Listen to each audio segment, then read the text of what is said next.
good afternoon. This is Hamdog Steve coming to you on the weekend of the autumnal equinox, going from summer into fall. And well, what a stunning day it has been today. It was about 27 degrees. There was actually some humidity. And I went down to Peterborough to the Purple Onion Festival, which is a celebration of local farming, sustainable living, local music and local food being prepared and sold with a local currency called the Kawartha Loon. And the Kawartha Loon is a great idea. Here is one. Here is a $5 bill, and there of course is the loon on the back. And there are now 132 businesses in Peterborough that will accept the Kawartha Loon, and it is backed by the Peterborough Credit Union. And so the idea is, as an incentive to buy in, for every $1 you buy in Kawartha Loons, you get $1.10 for every Canadian dollar. And of course, unfortunately, when you cash them out, you lose that 10 cents and you only get 90 cents back for every Kawartha Loon that you hand back. But it does in part solve the problem of being able to encourage local business and consumption and purchasing, but it also allows you to basically spend outside of the Kawartha Loon currency loop. And this of course is an inherent problem with some of these currencies, is that, you know, once you have to buy something outside of your loop, they won't accept Kawartha Loons. There you go. And one of the things that can happen, especially if you don't have enough businesses involved, is you get loaded down with Kawartha Loons that you're taking in because you have a product that people want to buy. However, you can't spend those Kawartha Loons, so you end up basically taking a 10% discount at the bank, and that's a bit of a disincentive. So the more people you can get on board, and so 132 businesses is actually a pretty good number, and more joining all the time. Anyway, there's quite a lot been going on in the garden, even though we're into the fall. So let's go take a quick peek, and we'll see what's been happening. Okie dokie, here we go. So this is one of the biggest things I've been doing lately, is just cleaning up this corner. I don't know if you remember, but it was basically all brush and wood chips here. Well, I got all of those out and tidied everything up.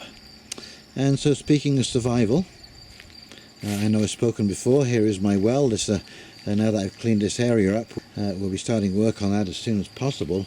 However, this was one of the things that prompted me to tidy up this whole corner here too, is I now have a gas range. So I know that I still need propane to run my gas stove. This tank here will probably last me about a year in propane, so I'm calling that virtual energy independence.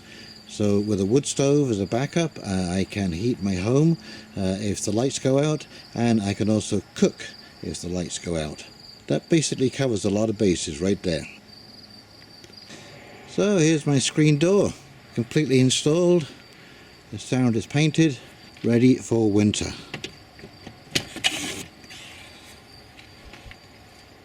Let's go take a little look inside. So in here we have a second planting of lettuce. I decided to put romaine lettuce in, and of course this is one of the main reasons why I built the greenhouse, was that I can extend my season. And as you can see, my tomato plants are literally dripping tomatoes. I can't believe the yield that I have had this year. I have already been through this once and completely cleaned them out, made a whole bunch of stew, and here they are, not 2 weeks later, and we've got the same situation going on, all underneath there. So I will be doing down some tomatoes fairly shortly. Peppers galore.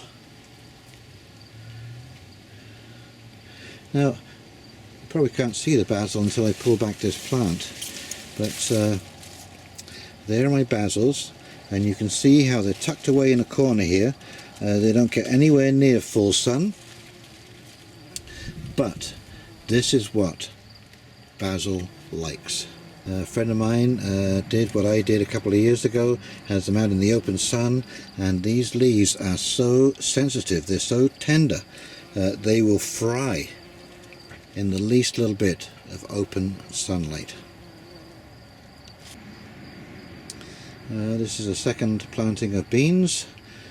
These are the yellow bush beans, and in here I have some orca beans. Now the grapevine has decided to come along, put in a little growth spurt. This is my second planting of beets, and I just actually transplanted those last night to separate them all up. So I'm looking forward to another nice crop of beets. And the strawberry plants have taken very well. They're looking very happy. So I think they're going to stay in this spot, and we'll just have one box just full of strawberries. I can fill that corner up, no problem at all. They're having babies all over the place. I love strawberries.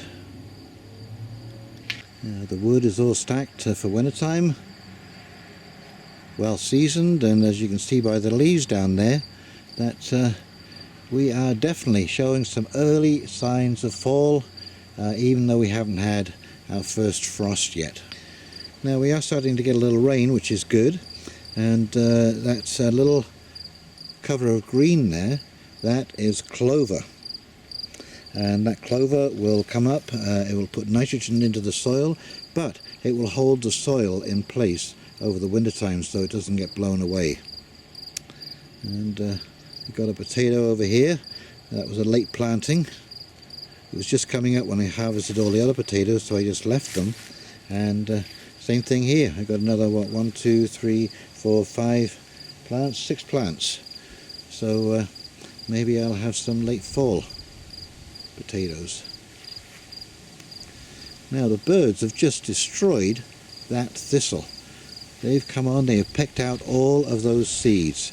It's absolutely unbelievable to watch them, how they go at that, and they'll sway around, and you know, because the stems are not that sturdy, and oh yeah, it's quite a delight to watch them gathering seeds. And look at that, I'm going to get some fall raspberries. Amazing. Anyway, the cherry tree has survived its first dry season, and these ever-bearing raspberries that I got in the springtime, you remember, as just little cuttings, have done quite well over the summer. And you can see we've had some rain. I've now got about 3/4 of my tank full. And I always keep a little soap there. I always put a drop or two in the water, and it helps keep the bugs down. And oh yes, did I ever have an infestation. It's the first time that I've ever come across flea beetles. So I used the dish soap, I used my garlic spray, and I used diatomaceous soil, and the combination of all three finally got rid of them, but they did a lot of devastation in the meantime. These sunflowers have been absolutely unbelievable. The pollinators that have come in to these flowers it's just staggering. It's been non-stop, absolutely non-stop, and a lot of monarch butterflies too, which has been very pleasing. And of course, as you can see, the flowers that are finished, they're dying off, and they will be wonderful feeders for the birds this fall. So I started the first step with my asparagus bed. It needs to be redone, so all the old wood is taken away. I still have this side to dig out yet, but that will be more like 5 feet across instead of 10 feet across. It was just far too wide, and so hopefully I will have a nice dense asparagus bed for next year. And some of the roots, I don't know if you can see, here's some asparagus root right here.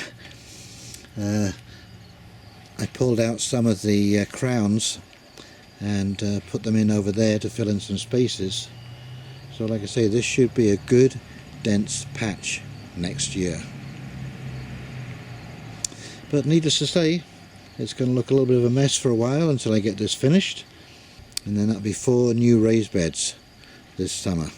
Now I got to admit, ever since that groundhog went through my kale, it's actually gotten better. that little devil just chewed all the tops off, and you know, it all grew back. And it's actually better quality because the earlier crop was attacked by the flea beetle. As I said, it was just absolutely awful. It just decimated. The leaves were full of little holes, and they were absolutely everywhere. Yeah, a friend of mine has asked me to dog sit for them, and that is why the snow fence has been put up. I'm trying to dog proof my property, and I just have one little corner to do, and then the dog can run loose. I'm going to put some snow fence across the driveway, and that will resolve that issue. These raspberries are just starting to come back again. The dryness, the drought this year was unbelievable.